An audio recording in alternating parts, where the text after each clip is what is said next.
नमस्कार, मेरा नाम संतोष कुमार है। मैं आप सबका अपने YouTube channel RCP learning arena में स्वागत करता हूँ। कल मैंने एक वीडियो अपलोड की थी जिसमें मैंने एसएससी का ये जो कट ऑफ वाली वीडियो है, क्या ये एक तरह का स्कैम है या फिर कुछ इस तरह का, क्या ये इस तरह से है। मैंने इस चीज़ से संबंधित एक वीडियो अपलोड की थी जिसमें मैंने डिस्कस करने की कोशिश, मैंने बताने की कोशिश की थी कि किस तरह से कट ऑफ इंक्रीज हो रहा है। 4600 ग्रेड पे वाले किस तरह से इस पे इम्पैक्ट कर रहे हैं कट ऑफ्स पे। बहुत सारे दोस्तों ने उसमें रिप्लाई भी किया है और किस तरह से कट ऑफ मूव किया है। मतलब मैंने कल देखा तो शॉक्ड रह गया कि मतलब कल रात में मेरे पास एक पेपर आया है जिसमें मैं देख रहा था कि किस तरह से कट ऑफ मूव कर रहा है। भाई साहब, मतलब सच्ची कहता हूँ, दिमाग खराब हो गया है कि कितना ज़्यादा कट ऑफ्स ये मूव किए। मतलब एक स्टूडेंट्स का तो दिखाया गया कि 263 मार्क्स है, उनका रिजल्ट हो गया है। एक को तो एसओ इन आईबी मिला हुआ है, कोई ऑडिटर है, कोई पीए से मिल रहा है, जबकि उनसे ज़्यादा स्टूडेंट्स उससे ज़्यादा मार्क्स लाने वाले स्टूडेंट्स नॉट सेलेक्टेड की लिस्ट में है। सच में ये कट ऑफ का नंगा नाच टाइप का है भाई साहब। एक तो सबसे पहले आपने हाई कट ऑफ दिया, उसे एक्सेप्ट करते हैं कि हाँ आपने हाई कट ऑफ्स दिया, लेकिन क्यों दिया? क्योंकि आपने इसी तरह के फ्रॉड किए हैं शायद, हमें ऐसा लग रहा है इन सारे डेटाज को देखने के बाद, ये सारे डेटम को देखने के बाद तो यही पता चल रहा है। सॉरी, डेटाज नहीं, ये सारे डेटम को देखने के बाद तो यही पता चल रहा है।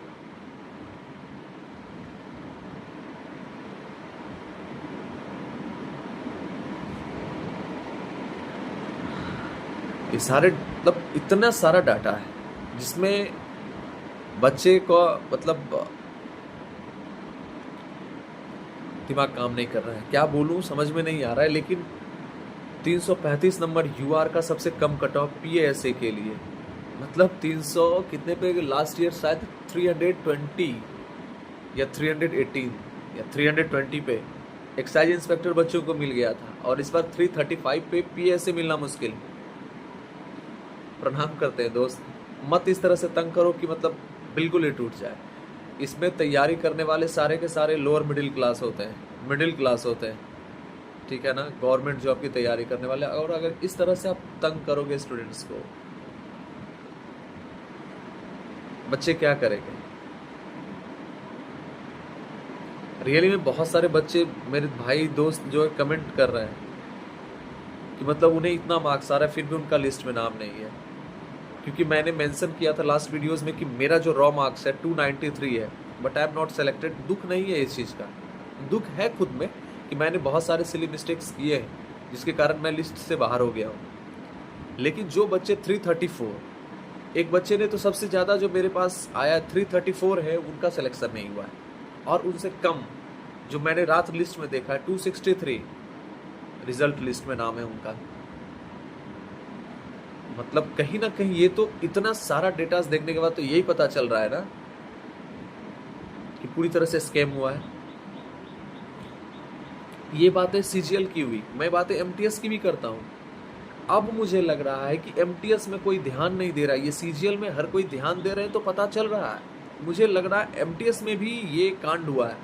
मेरा रॉ मार्क्स 106 है, एमटीएस में 106 मार्क्स या 105 ऐसे ही कुछ है, मतलब याद नहीं मुझे एग्जैक्ट, बट या तो 105 है या 106 है, ये दो में से कोई एक है। और मेरे शिफ्ट में रैंक मित्रा में, जब तक मैंने रैंक मित्रा के स्कोर को चेक किया, वहाँ तक में जो नॉर्मलाइजेशन मेरा रैंक मित्रा दिखा रहा था 17 मार्क्स का दिखा रहा था, मीन्स 122 या फिर 123 का मेरा मार्क्स को इंक्रीज हो रहा था, ठीक है।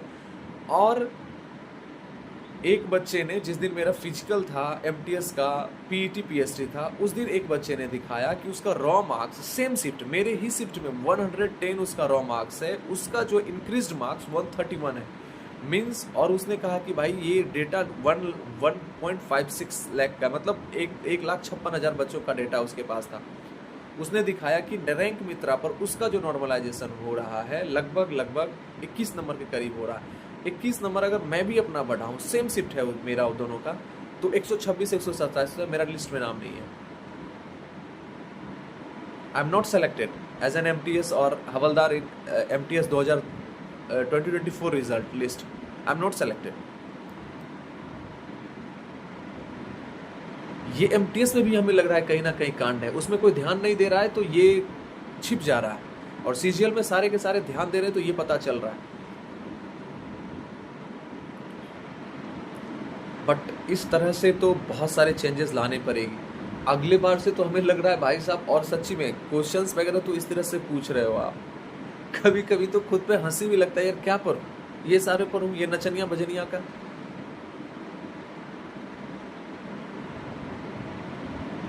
सॉरी, ये कहना मतलब थोड़ा फ्रस्ट्रेशन है, इसलिए नचनिया बजनिया मैं कह दे रहा हूँ, नहीं मुझे नहीं कहना चाहिए। थोड़ा फ्रस्ट्रेशन है यहाँ पे, बहुत ज़्यादा फ्रस्ट्रेशन है इन चीज़ों को लेके, क्योंकि बहुत जोरदार तैयारी किया था भाई। सिली मिस्टेक्स हुए हैं हमसे भी बहुत, सॉरी वो उस वर्ड को मैं वापस लेता हूँ, वो नहीं कहना चाहिए, बिकॉज मैं खुद भी सिंगिंग करता हूँ, लेकिन very sorry for that word. But सच में आपको कुछ ऐसा करना पड़ेगा ताकि ये सारी प्रॉब्लम्स ना हो। तो बहुत ज़्यादा बच्चे, हम कमेंट्स को देख रहे हैं ना, रियली में मतलब फ्रस्ट्रेशन के कारण मेरा दिमाग खराब है। जब मैं बच्चों के कमेंट्स को देख रहा हूँ ना, मेरे दोस्तों के कमेंट्स को देख रहा हूँ ना कमेंट बॉक्स में, कि बच्चे बता रहे हैं कि उन्हें इतना मार्क्स आया, उनका सिलेक्शन नहीं हुआ। एक बच्चे ने बताया कि 324 या 319 ऐसे कुछ था, उन्होंने बताया कि उनका रिजल्ट नहीं हुआ है। एक SC ST, एक ST का परहैप्स है ना, हाँ ST का था 309 या फिर 310 उसको स्कोर है, जबकि 306 शायद ST है, तो 306 कट ऑफ गया। उस बच्चे का लिस्ट में नाम नहीं है। अगर इतना मार्क्स ला रहे तो वो चूतिए तो नहीं है, उन्होंने भी मेहनत जम के किया है, और आपने कम वालों को लिस्ट में नाम दे दिया है। क्या समझे, स्टूडेंट्स आपकी वाहवाही करेंगे नहीं, रेल देंगे।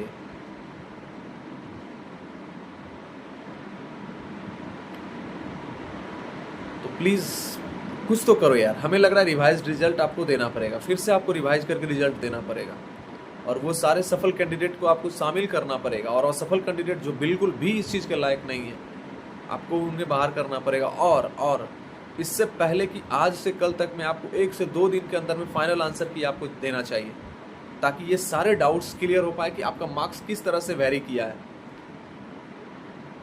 और वेरी किया है तो क्यों किया है भाई साहब। इतना कहीं वेरी होता है भाई साहब, इतना वेरी होता है यार। 90 मार्क्स यहाँ पे इधर से उधर हो जा रहा है, मजाक चल रहा है क्या यार। 90 नंबर इधर से उधर वेरी कर जा रहा है, 90 80 70 इस तरह से आप वेरी करवा रहे हो। स्टूडेंट्स पागल ना हो तो क्या हो यार, पढ़ने के अलावा भी पढ़ना है उनका काम है, आप उनसे ये सब भी करवा रहे हो।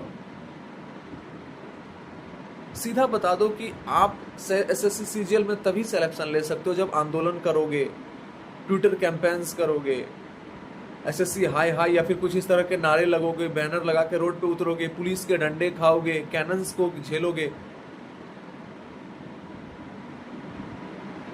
आंसू गैस आपके ऊपर छोड़े जाएंगे, फिर भी हम आपकी बातों को बिल्कुल भी नहीं ध्यान देंगे।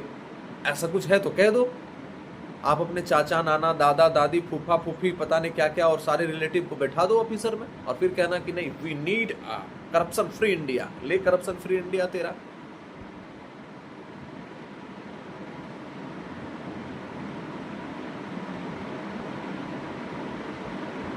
ऐसे नहीं चलने वाला है दोस्त, आपको कुछ ना कुछ तो करना पड़ेगा। ये थोड़ा मेरा गुस्सा है भड़ास से अंदर का, और जो एक जेन्युइन बनता है, एक स्टूडेंट का जेन्युइन बनता है, क्योंकि मैं अपनी बातें बताऊं, अगर एक पर्सनली अपनी बातें बताऊं तो मैं SSC MTS 2023 के तहत सेलेक्टेड हूं, लेकिन मेरी अभी तक ज्वाइनिंग नहीं हुई है। मेरी अभी तक ज्वाइनिंग नहीं हुई है।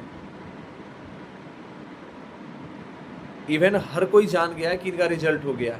अगर कहीं निकल जाता हूँ ना तो लोग सीधे पूछते हैं, कारे ज्वाइन हुआ तुम्हारा, सीधे मेरा सर नीचे होता है, नहीं नहीं हुआ है। उन्हें लगता है झूठ बोल के निकल गया।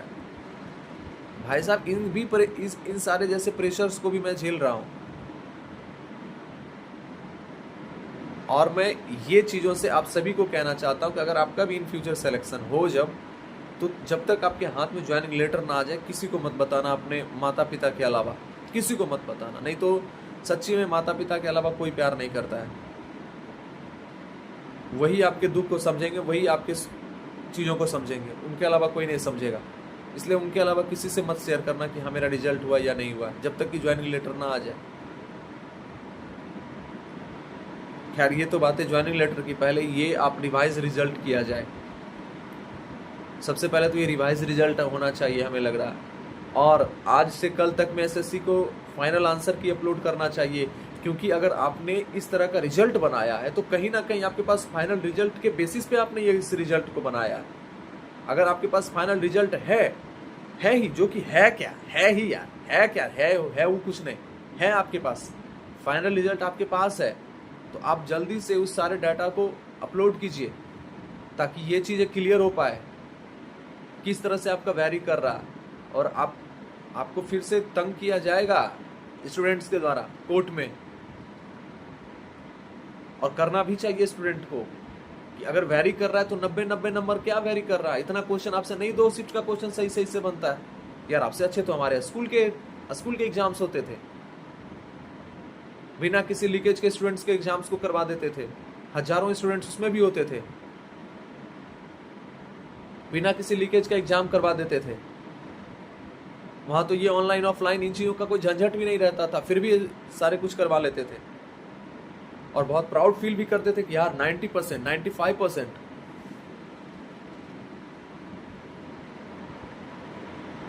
तो भाई साहब इस पे ध्यान दो और बच्चों के दर्द को समझो, और फिर से चीज़ों को करके फाइनल, सबसे पहले तो आप फाइनल आंसर की देने का दीजिए, कोशिश दे लेने। आप फाइनल आंसर की दीजिए जिससे कि ये क्लियर हो पाए कि हाँ किस बेसिस पे ये गया है।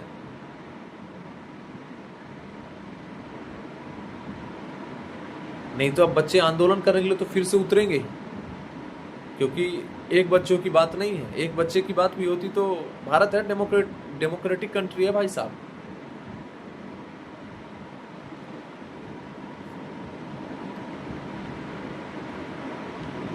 यहीं पे हम इस वीडियो को रोकते हैं। आपकी क्या राय है दोस्त, कमेंट में आप अपनी राय भी बताइएगा।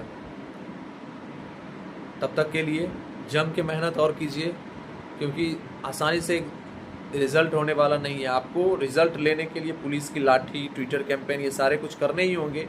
इसके अलावे ये हाई कट ऑफ्स, ये इस तरह का स्कैम, कंट्रोवर्शियल स्कैम्स, हर चीज़ आपको झेलना पड़ेगा। तो इन सारे चीज़ों को भी यहाँ पे फिट करने के बाद आप सीजीएल के ऑफिसर बनोगे। तो इन सारे चीज़ों को रखते हुए अपने साथ में जम के मेहनत कीजिए अपने आने वाले एग्ज़ाम के लिए। तब तक के लिए हम फिर मिलते हैं अगले वीडियो के साथ। तब तक के लिए ख्याल रखिए। जय हिंद, जय माता दी, जय जय श्री राम, राधे राधे, हर हर महादेव।